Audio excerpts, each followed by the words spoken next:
tal? ¿Cómo están? Muy buenas noches. Bienvenidos sean todos a Conclusiones. Les saluda Rafael Romo, hoy en ausencia de Fernando del Rincón. Vamos de inmediato con las 5 del día. En el número 5, deportaciones como nunca. Esta vez fueron 120 las familias que fueron repatriadas a Guatemala. La repatriación es parte del acuerdo de cooperación entre Estados Unidos y el país centroamericano. En las últimas semanas, los guatemaltecos deportados se cuentan diariamente por cientos. Timothy Robbins, un funcionario del Servicio de Inmigración y Control de Aduanas, viajó este martes a Guatemala en un vuelo en el que también regresaban 76 unidades familiares. Robbins dijo que en lo que va del año han sido deportados 49,000 guatemaltecos, una cifra que representa un aumento del 50% en relación al año anterior. El funcionario advirtió que los traficantes de personas engañan a la gente, haciéndoles creer que si viajan con sus hijos recibirán asilo en Estados Unidos, algo que calificó de mentira.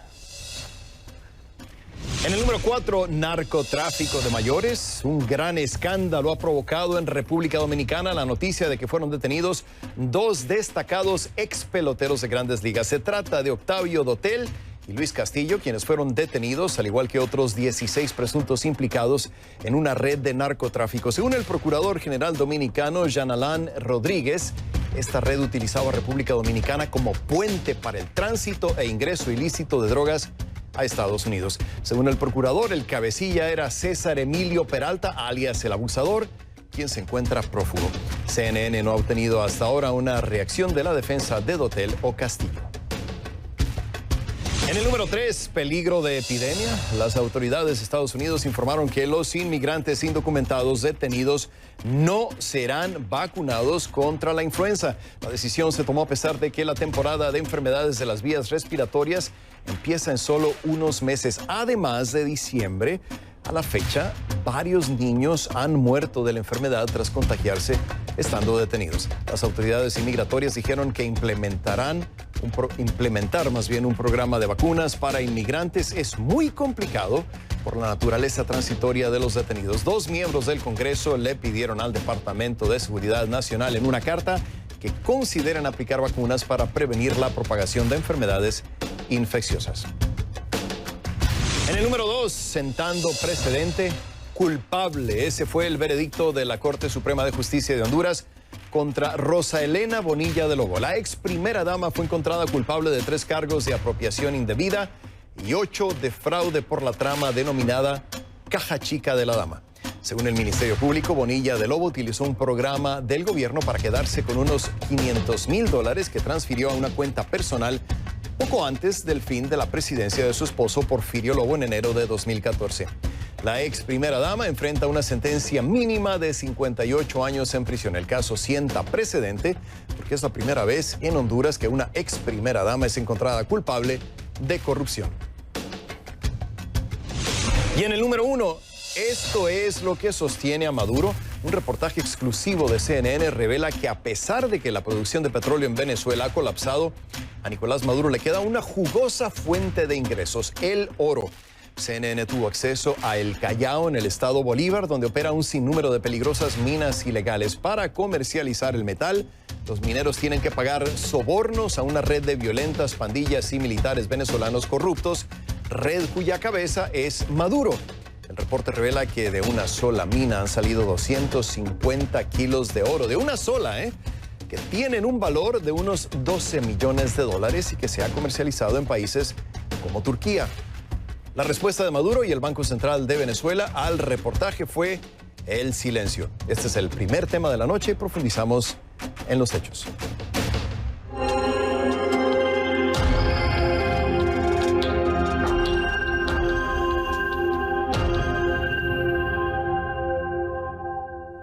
Les pido que a partir de este momento me acompañen utilizando la etiqueta numeral CONCLUORO VZL de Venezuela, numeral CONCLUORO VZL. Recuerden que recibo todos sus comentarios. Mi cuenta en Twitter es @RafaelRomoCNN. La producción de petróleo ha colapsado en Venezuela. La economía se ha contraído a la mitad en solo 5 años y los venezolanos que han abandonado el país huyendo de la crisis se cuentan por millones. Entonces, ¿cómo se sostiene Nicolás Maduro en el poder? CNN obtuvo acceso exclusivo a una región de la selva amazónica repleta de minas ilegales. Y como descubrió Isa Suárez, la forma como se extrae y comercializa el preciado metal explica en parte por qué Maduro sigue en el poder y cómo algunos de sus allegados se han vuelto millonarios. Les advertimos que este reportaje contiene algunas imágenes que pueden ser demasiado fuertes para algunos. En los márgenes de la selva amazónica, una red de pandillas violentas patrocinadas por el Estado y militares venezolanos corruptos se oculta en una tierra vasta, ricas en minerales y oro resumante. Todo esto ha convertido esta zona en el Eldorado de Maduro y le ha dado un salvavidas económico. Hemos llegado a lo más profundo del arco minero de Venezuela para investigar cómo Nicolás Maduro se mantiene en el poder y logra resistir la presión estadounidense. Maduro se ha abdicado en el control directo sobre esta tierra y la está desangrando, enriqueciéndose y comprando la lealtad de los militares. Todo comienza con los mineros locales. Lo es de cada 2 semanas, ¿no? Quienes con bocas que alimentar en casa lo arriesgan todo, trabajando en esta región sin ley. ¿Esto tiene cuánto? 50. Nos aventuramos a 50 metros de profundidad. Es una operación precaria. Muchas gracias. En el interior, los mineros nos guían a través de varios niveles y galerías. Evidencia de un pasado de sed colonial por el oro. En el camino, me encuentro con Darwin Rojas, quien trabaja en la mina desde hace 3 años. El oro lo saca uno de aquí. Sí. De esto, de la tierra. Un trabajo físico agotador, bajo condiciones de intensa humedad. Grande, uno lleva 50, 60. No importa dónde uno mire, por todos lados brillan partículas. Esta mina ha sido tan productiva para ellos porque han sacado 250 kilos de oro de ella. Y eso nos da una idea de por qué la llaman la mina de los millonarios.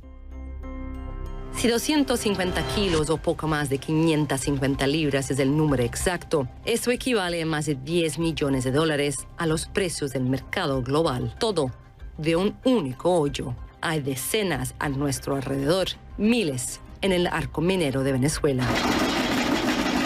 Pero no todo lo que brilla es oro, y estos mineros lo saben. Estas rocas tienen que ser trituradas, procesadas, desguazadas y derretidas antes de poder ver el oro.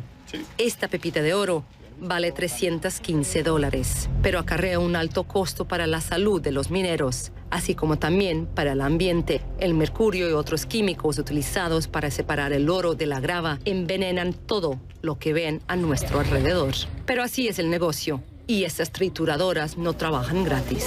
También exige un costo adicional, a pesar de que los mineros tengan miedo de admitirlo. No se queda nadie más le tenía que dar a nadie. A nadie más. ¿No? ¿Es así? ¿Es así? ¿Es así? Más o menos así. Más o menos. Más o menos. Es evidente a qué se refiere con fuerzas involucradas, personas a las que ellos les tienen que pagar para poder trabajar en estas minas, pero claramente no están listos para decirnos quiénes son. Tienen toda la razón de tener miedo. Estas minas están en manos de una red de milicias encapuchadas, los pranes, que según una fuente militar de alto rango, ingresan a las minas para extorsionar, robar y silenciar. Lo hacen con la complicidad de miembros del ejército, a los que sobornan para poder operar libremente. ¿Qué tipo de presión? ¿Cómo lo hacen? ¿Matan gente? Un minero local, demasiado aterrado para alzar la voz sobre las pandillas que operan en las cercanías de las minas, habla con nosotros tras ocultar su identidad. Mutilan a las personas, las cortan y las torturan, y a los que hablan también los torturan y los mutilan. Los asesinan y los tiran por esos agujeros. Un oficial de alto rango del ejército confirma lo que hemos oído en el Callao. Me dice que esos grupos usan escuadrones de la muerte para exigir obediencia. Luchan entre ellos y contra el ejército por el control sobre esta región minera. Utilizan sangre y balas como táctica de presión. Le pregunta al minero si culpa a Maduro. ¿Culpas a Maduro por esto? Creo que el gobierno tiene la capacidad de acabar con los pranes si lo quisiera, pero no lo harán porque se benefician de ello. Las altas esferas se hacen eco de esto. El general Manuel Christopher Figuera fue jefe de los espías del presidente de Venezuela hasta el 30 de abril, cuando desertó. Maduro tiene conocimiento de todo esto y ha hecho muy poco, por no decir nada. Durante varios años, formó parte del círculo íntimo de Maduro. Fue sancionado por el Departamento del Tesoro de Estados Unidos por acusaciones de haber supervisado torturas, violaciones de derechos humanos y persecución a gran escala de partidarios del cambio democrático en Venezuela. Ahora, después de que esas sanciones fueran levantadas, Christopher se pronuncia sobre la corrupción en el más alto nivel. Estos dichos respaldan la conclusión a la que ha llegado Estados Unidos, que la familia de Maduro también se está beneficiando. Y hay empresas vinculadas al entorno familiar que una vez que compran el oro o hacen las negociaciones de la extracción del oro en el sur del país, lo venden. En Caracas descubrimos que esta red va más allá de Venezuela. En 2018, Maduro vendió a Turquía oro venezolano, una parte a cambio de alimentos que el gobierno luego utilizó en las cajas subvencionadas de comida. Pero la historia no terminó ahí. Según una fuente del Banco Central de Venezuela, 26 toneladas de oro fueron retiradas del banco a finales de abril. Las subieron a aviones privados con destino al Medio Oriente y África. Eso equivale a 1.600 millones de dólares que en gran medida eludieron las sanciones de Estados Unidos. Según la fuente, varios cargamentos adicionales salieron de Caracas este año hacia los Emiratos Árabes Unidos en envíos directos y también vía Uganda en un avión ruso a cambio de euros. Maduro está al frente de una empresa criminal. Él secuestró todas las instituciones del Estado para que trabajen a su servicio. Eso le ha permitido corromper a funcionarios civiles y militares en todas las estructuras de poder. Esto coincide con lo que oímos en las calles del Callao. Aquí donde el oro es la moneda corriente, al igual que este vendedor de oro, muchos son solo un eslabón en la cadena de un sistema controlado desde bien arriba. Lo que se escucha es que el ambiente está totalmente manejado por el gobierno. Todos, directa o indirectamente, estamos trabajando para el gobierno. Pero con un río de oro que corre en las profundidades y una economía que se ha encogido a la mitad en 5 años, hay pocas señales de que Maduro y sus hombres vayan a abandonar este oro de sangre. Esto aquí es para que lo asienten. Aquí, la miseria humana viene acompañada por la devastación ambiental.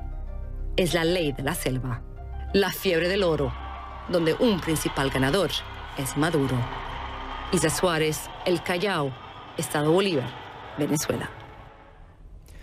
Bueno, y CNN contactó tanto al gobierno como al Banco Central de Venezuela. La respuesta fue el silencio. El gobierno de Venezuela ha desestimado las sanciones de Estados Unidos en el pasado y las calificó como un ataque injustificado al país y un intento de apropiarse de sus recursos. También intentamos comunicarnos con el gobierno de Turquía, pero no recibimos tampoco respuesta. Un funcionario de los Emiratos Árabes Unidos le dijo a CNN que toma estos temas muy seriamente y que el gobierno de su país cumple con las leyes internacionales, pero no comenta sobre procesos judiciales en otro país.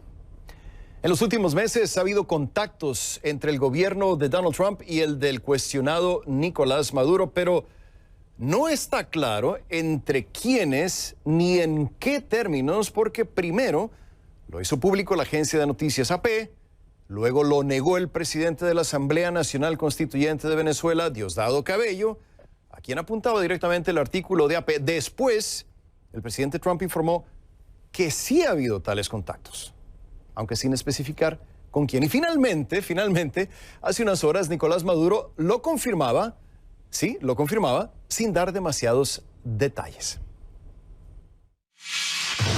Confirmo que desde hace meses hay contactos de altos funcionarios del gobierno de Estados Unidos de Donald Trump y del gobierno bolivariano que yo presido bajo mi autorización expresa, directa.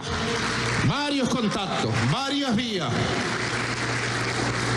para buscar regular este conflicto, para buscar un proceso de regularización del conflicto con el imperio norteamericano. Regularización del conflicto con el imperio norteamericano. Bueno, en solo momentos hablamos de la crisis en Venezuela con Joseph Umire, director ejecutivo del Centro para una Sociedad Libre y Segura.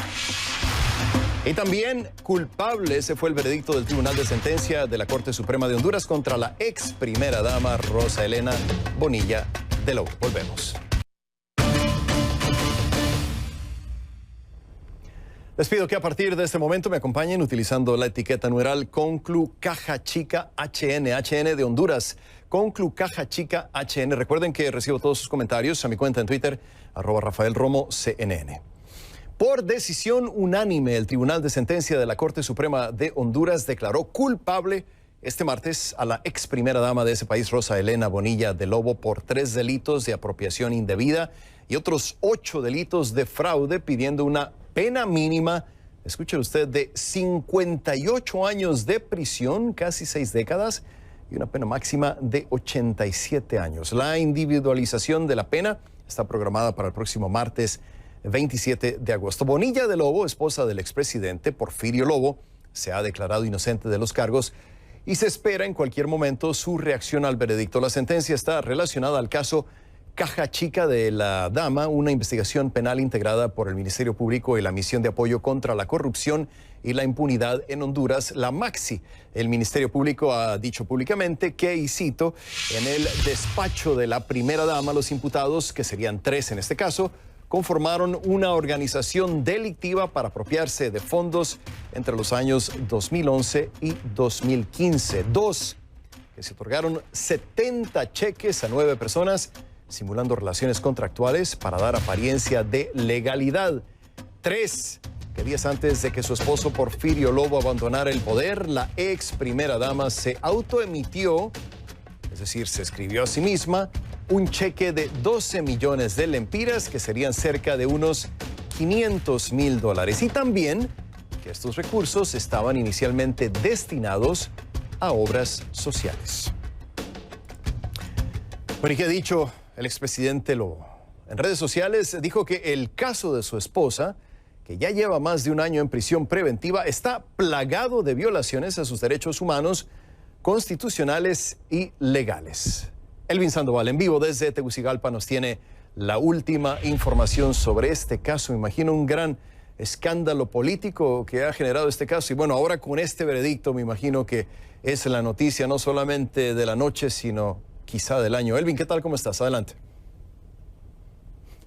Gracias, Rafael. Pues así es, una noticia que ha despertado la atención de todos los medios a nivel nacional e internacional.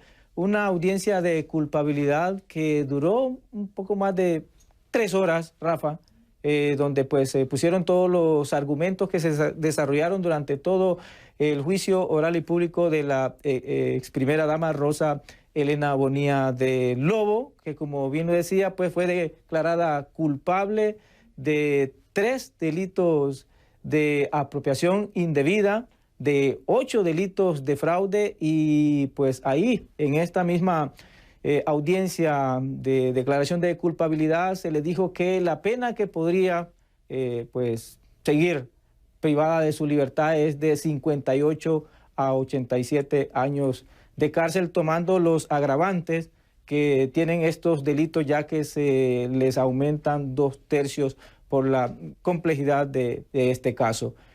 Pues a ella se le acusaba de pues 2 delitos más, de los cuales fue absuelta, de malversación de caudales públicos y de pues el otro delito de lavado de activos. Claro, por estos 2 delitos pues quedó ella absuelta, y pues salió con un rostro la ex primera dama desencajado una vez que salió del Tribunal de Anticorrupción. Ella continúa en la cárcel de mujeres en el Valle de Támara, unos 30 minutos de Tegucigalpa, y que ella no quiso hablar con los medios, Rafa, una vez que salió del tribunal, pero sí lo hizo don Porfirio Lobo Sosa, el expresidente, y dijo que pues respetaban el fallo del tribunal y que van a acudir a la Corte Suprema de Justicia y que si ahí no tienen respuestas, pues se irán a instancias internacionales, porque sigue diciendo que su esposa es inocente de todo este juicio que se entabló pues con ella a partir del 28 de febrero de 2018, cuando fue capturada en la casa donde vivía con el expresidente Porfirio Lobo Sosa, por pues haber sacado de la cuenta del despacho de la primera dama el equivalente a $500,000 y los traspasó a una cuenta personal precisamente 5 días antes, Rafa, de dejar el cargo como primera dama en enero de 2014. Rafa. Bien, Elvin Sandoval con el reporte en vivo desde Tegucigalpa. Te lo agradezco, Elvin. Hasta la próxima. Y les recuerdo que pueden dejar sus comentarios en facebook.com/conclusionesCNN. También en mi cuenta en Twitter es @RafaelRomoCNN, utilizando la etiqueta de esta noche. La repito una vez más, numeral Conclu Caja Chica HN, Conclu Caja Chica HN por Honduras específicamente. Y bueno, vamos a seguir hablando del caso de la ex primera dama Rosa Elena Bonilla de Lobo. Al regresar, estaremos hablando en momentos con Ana María Calderón, vocera interina de la Misión de Apoyo contra la Corrupción y la Impunidad en Honduras, la MAXI, en vivo desde la capital de ese país. Volvemos.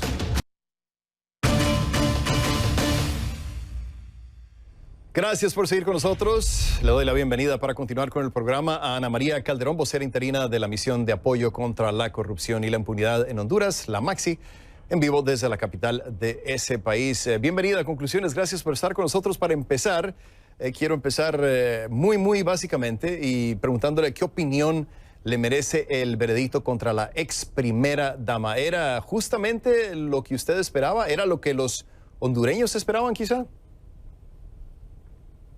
Sí, buenas noches, Rafael.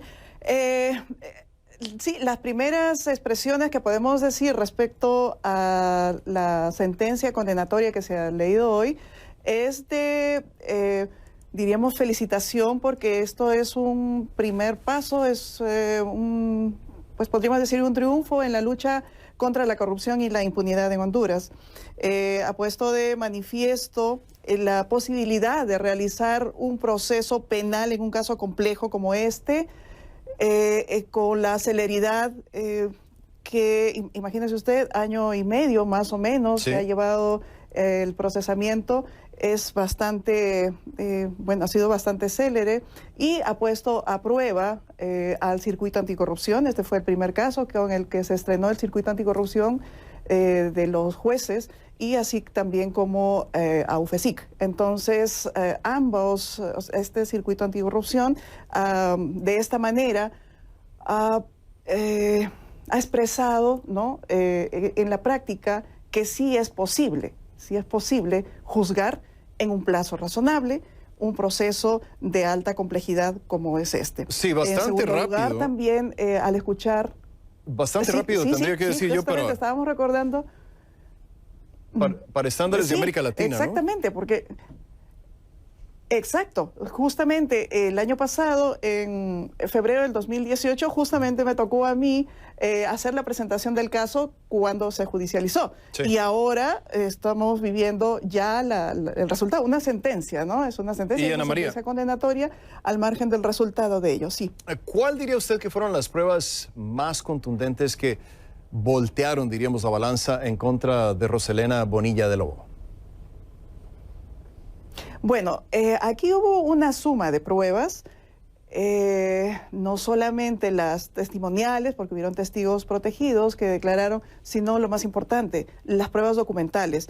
Hubieron unos informes contables que permitieron hacerle el seguimiento a la ruta del dinero. En este tipo de delitos es muy importante establecer que el dinero que sale de las arcas públicas, que sale del Estado, llegan finalmente a los bolsillos del funcionario público y que son utilizados a su beneficio personal.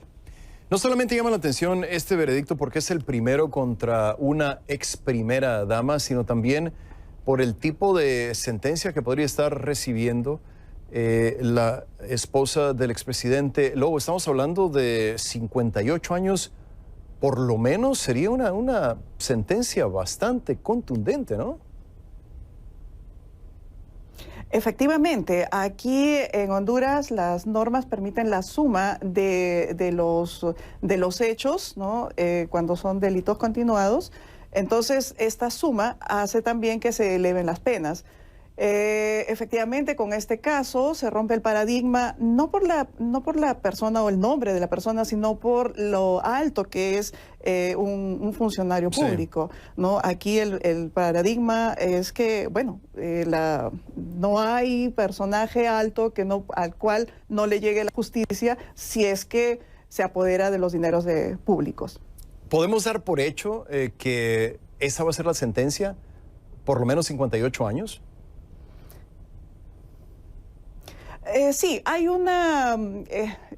la siguiente audiencia es justamente donde se va a discutir la individualización de la pena. Y allí se evalúan los antecedentes, se evalúa la suma de los hechos.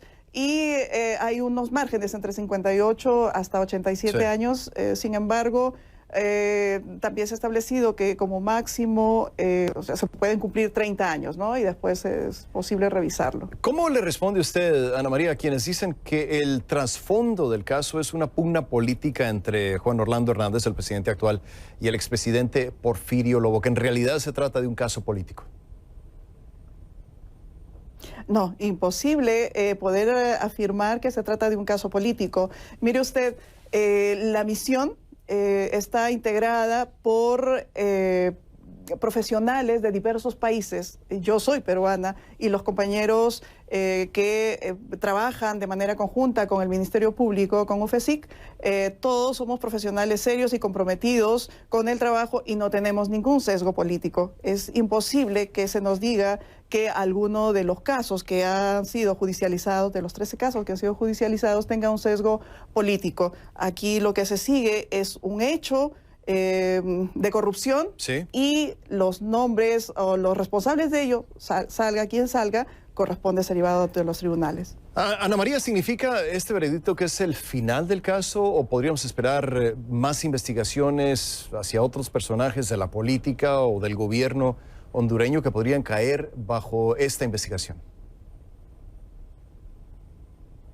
En esta investigación tenemos otras líneas de investigación que se están trabajando, que están relacionadas más o menos a la gestión. Acuérdense que aquí se aprobó 12 millones de lempiras, o sea, se acreditó que 12 millones de lempiras fueron finalmente saqueadas hacia el patrimonio personal de esta persona, pero en total fue un monto de 94 millones de lempiras durante toda su gestión, y que se están realizando las investigaciones para ver cuál fue el destino en otros, diríamos, en otras cuentas que también se utilizaron. No es secreto para nadie lo que ha pasado con un organismo similar al de ustedes, la CICIG en Guatemala, que prácticamente se está despidiendo del país centroamericano. Con este caso y con este veredicto, ¿qué pasa con la Maxi en Honduras? ¿Se fortalece su organización, Ana María? Bueno, esta es la primera sentencia. Nosotros lo que sentimos es no el fortalecimiento de la Maxi en sí, sino una evidencia que el trabajo de colaboración activa que hace la Maxi con los fiscales de UFESIC está dando resultados, ¿no? Entonces, esta es una primera prueba, que las investigaciones han sido realizadas con calidad profesional, ¿no?, con seriedad, y en segundo lugar, que el circuito anticorrupción que fue certificado por la misión antes que empecemos a trabajar estos casos, también está funcionando. Una última pregunta. Pensamos que con esto se fortalece. Sí, una última pregunta de un sí o un no. ¿Hubiera sido posible este veredicto sin la existencia de la Maxi en Honduras?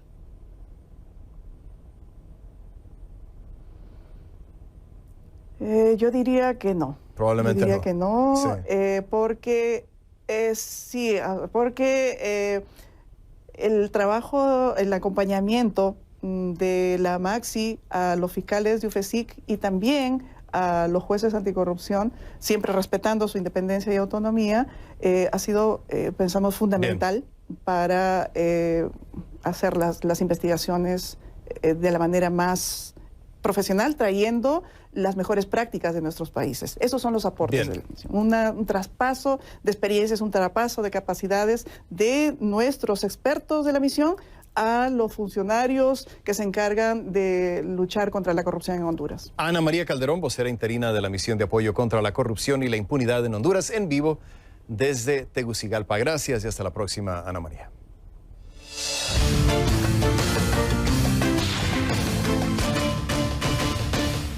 Y ahora nos vamos a México, donde retomamos el tema de los disturbios que hubo el viernes en la capital durante la manifestación contra la violencia de género. La jefa de gobierno de la ciudad, Claudia Sheinbaum, expresó que ninguna de las mujeres que participaron en los actos de violencia, ninguna en contra de estos inmuebles públicos, será procesada, como nos informa ahora Krupskaya Alice. Para muchos en México esto fue un acto de vandalismo. Es imposible decir, perdón, yo olvido. Y a otras, como Norma Esther Andrade, le gustaría saber cómo se califica esto. Cómo se le llama o dónde cabe la indignación para Bárbara, Lupita, o una desconocida, o su propia hija. Lilia García Andrade, asesinada en Ciudad Juárez en febrero de 2001. Alejandra se desaparece el 14 y la encuentran el 20 en la noche. La tuvieron aproximadamente 6 días con vida, torturándola, violentándola, violándola, y aún así no quieren que estemos enojadas. Son 18 años de estar exigiendo justicia. Yo era la abuela... ¿Qué se dice o dónde se grita? Se pregunta cuando una de sus nietas, hija de Alejandra, a sus 5 años, haya dicho lo que dijo. Dice mi nieta, lo decía desde que tenía 5 años, que la vida de la mujer vale un cacahuate. Por eso la autoridad no resuelve el problema. Y eso se lo dijo a uno de nuestros gobernadores. Que ya cumplió 1 año. Ella, así como María del Carmen Volante, dicen que no hay nada más violento que el asesinato o la desaparición de una hija, y que si algunas llegaron al extremo, quizá fue porque no han sido escuchadas. Estas mujeres dicen que rompieron y que fracturaron el ángel, pero han fracturado a las madres que estamos en búsqueda de nuestras hijas y de nuestros hijos. Entonces, ¿qué es lo que tenemos que hacer para que entienda el Estado y el gobierno? Que no pueden seguir desapareciendo nuestras mujeres. Algo está haciendo falta, aseguran, y no es de ahora. Yo hice las protestas, podrían decir de una manera adecuada, light. Primero salí llorando, salí cargando mis cruces, salí cargando el rostro de mi hija, gritando, protestando, diciendo que no daba ni un paso atrás, pero así nada más, siempre dentro de la moderación. ¿Y qué logré? Nada. Esperan que esta vez hayan sido escuchadas, aún así, en medio de los reproches, las diamantinas y las pintas en los edificios.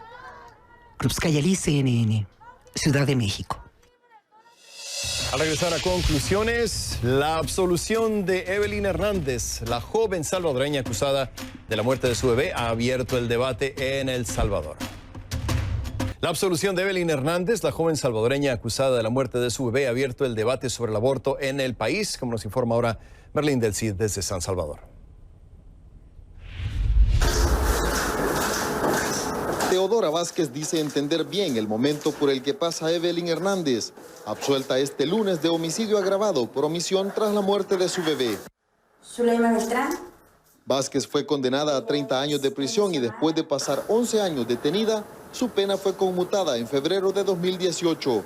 Ambas se conocieron en prisión y ahora en libertad, Vázquez le ha ofrecido a Hernández apoyo a través de una fundación de ayuda a las mujeres que estuvieron encarceladas. Al encontrarse uno con su libertad, el que le digan, ya estás libre, pues como nuevamente ver otra vez la claridad, como que otra vez saliera otra vez el sol para uno. ¡Sí se pudo! El caso de Hernández ha abierto el debate en el país, no solo por el fallo absolutorio, sino ante la realidad de las mujeres salvadoreñas, que pueden enfrentar cargos, según aseguran organismos de defensa de los derechos de la mujer, cuando sufren una emergencia obstétrica o un parto extrahospitalario. Este caso sienta un precedente, pero no olvidemos que hay un conjunto de situaciones que además se han generado, donde se ha evidenciado la negligencia del Estado, la persecución del Estado. Se enganchan en un homicidio agravado con un propósito que es mucho más pensado, más articulado,